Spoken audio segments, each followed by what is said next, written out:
So hello friends, मी स्वाती पुन्हा एकदा नवीन ब्लॉगमध्ये तुमचे सर्वांचे अगदी मनपूर्वक स्वागत करते। तर आज आपल्याला बनवायची होती आळूच्या पानांची वडी। तर म्हटलं चला तुमच्यासोबत सुद्धा मी शेअर करते, मी कशी बनवते हे सुद्धा तुम्हाला सांगते आणि लेअरवाली मी बनवते। तर सगळ्यात आधी आळूची पानं मी इथे धुवून घेतलेत आणि आता मसाल्यांमध्ये काय दाखवते मी तुम्हाला।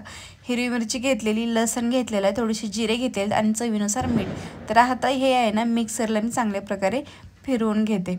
आता हे फिरून घेतल्याच्या नंतर थोडंसं मी इथे बेसन पीठ घेतलेले, आपल्याला पानाला लागेल तेवढं।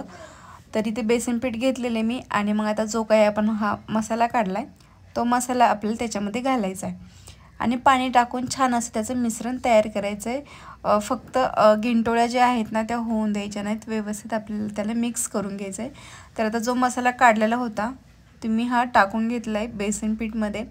आता याच्यामध्ये थोडंसं पाणी टाकत आपल्याला काय करायचं आहे, त्याला चांगल्या प्रकारे मिक्स करून घ्यायचं आहे। तर आता पहिला जो मसाला आहे तो सगळं काही मी आधी बेसन पीठमध्ये मिक्स करते आणि थोडं थोडं पाणी टाकून त्याला चांगल्या प्रकारे मिक्स करून घ्यायचं आहे।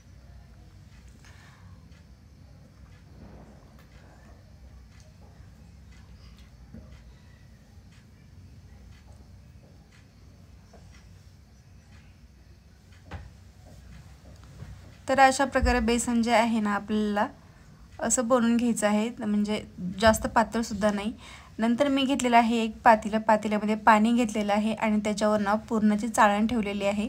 जी तुमच्याकडे चाळण असेल ती ठेवू शकता आणि ते आळूची पानं घेतलेली आहेत आणि त्याला अशा प्रकारे उलट्या साईजने ठेवून त्याच्यावर बेसन पीठ आपण जो मसाला बनवलाय तो आपल्याला त्याला लावून घ्यायचा अशा प्रकारे। तर आता नाही का मी हे लेअरवाली बनवते म्हणून याच्यावर मी अनेक पानं ठेवणार आहे। आता गावाकडे आहे ना सिंपल एकाच ह्याची आळूची वडी बनवली जाते, माझी आई तशीच बनवायची, पण मी अशा प्रकारे बनवते। कारण कसं अशा प्रकारे बनवलं तर बरेच जण असं म्हणतात आळूची वडी खाल्ल्याच्यानंतर नरडं दुखतं। तर अशा प्रकारे जर बनवली तर अजिबात नरडं वगैरे दुखत नाही आहे, काही जणांना नरड्यांचा त्रास होतो। तर अशा प्रकारे बनवली तर अजिबात होत नाही आणि खायला पण वेगळीच टेस्ट लागते। तर मी इथे ना 4 ते 5 पानं आहेत ना एकावर एक ठेवून घेतले आहेत लेअरसाठी आणि चांगल्या प्रकारे आपल्याला त्याला पीठ लावून घ्यायचं आहे आणि अशा प्रकारे त्याला गोल आकार करून घ्यायचा आहे, गोल राऊंड करून घ्यायचा आहे अशा प्रकारे आणि वरून सुद्धा त्याला पीठ वगैरे मस्त लावून घ्यायचं आहे। तर अशा प्रकारे आणि आता ही आपल्याला वाफेला ठेवून द्यायची आहे। तर जे काही बाकीच्या आळूच्या वड्या आहेत त्या सुद्धा आपल्याला अशाच बनवून घ्यायच्या आहेत।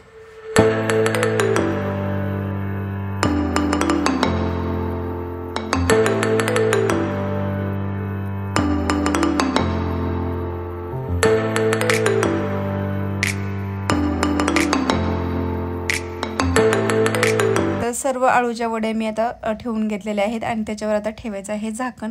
आता अगदी आपल्याला 15 ते 20 मिनिट हे ठेवून द्यायचं आहे। नंतर चेक करायचं आहे चमचा वगैरे टाकून बेसन पीठ चिटकते का त्याला।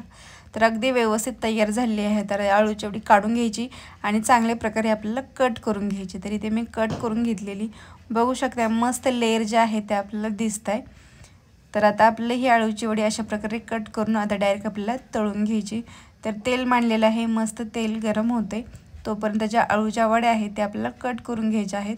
तर बघू शकता एकदम वाफ निघते, गरम गरमच आपल्याला कट करून तळून घ्यायचं आहे, कारण मस्त कुरकुरीत होतात गरम गरम तळल्याच्या नंतर। तर आता ह्या ज्या आळू वड्या आहेत त्या पूर्ण कट करून घेतलेल्या आहेत मी, लेअरसुद्धा बघू शकता किती छान आलेल्या आहेत आणि आता याला आपण मस्त तळून घेऊ।